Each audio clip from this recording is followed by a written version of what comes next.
Bienvenue pour cette exploration des sources autour de la série Resident Alien.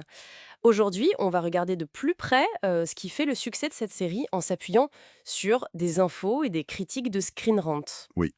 L'idée, c'est de comprendre pourquoi elle plaît autant, quoi. Hmm. Alors le pitch de départ, il est assez fou. Un alien s'écrase sur Terre. Sa mission, éliminer l'humanité pour sauver la planète. Carrément. Et pour ça, il prend l'identité d'un médecin dans une petite ville perdue. Mais le truc, c'est qu'il commence à ressentir des émotions humaines.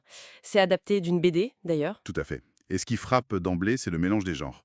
On a de la science-fiction, bien sûr, mais aussi beaucoup de comédie, du drame, et même une petite touche de mystère policier. Ah oui. Oui, oui.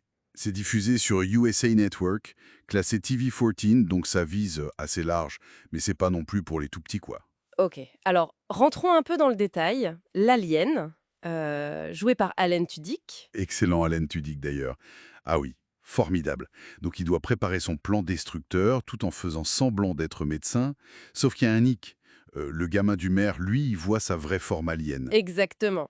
Et c'est ça qui est vraiment au cœur de la série, je trouve. Ce conflit intérieur permanent chez Harry, le personnage alien.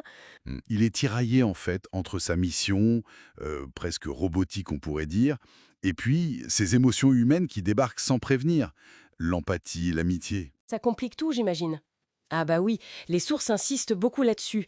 C'est cette tension, cette humanisation un peu subie qui rend le personnage si attachant. C'est pas juste l'alien maladroit, c'est plus profond. On explore ce que c'est qu'être humain, mais vu de l'extérieur.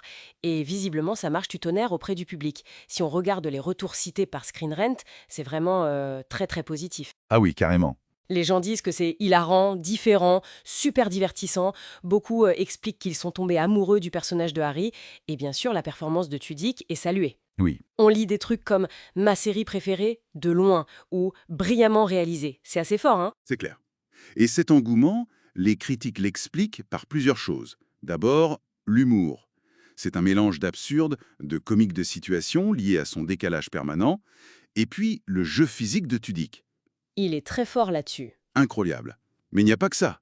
L'écriture arrive à bien équilibrer l'humour avec des moments plus touchants, plus dramatiques, et les personnages secondaires sont bien développés, ils existent vraiment. Pas juste des faire-valoir. Voilà.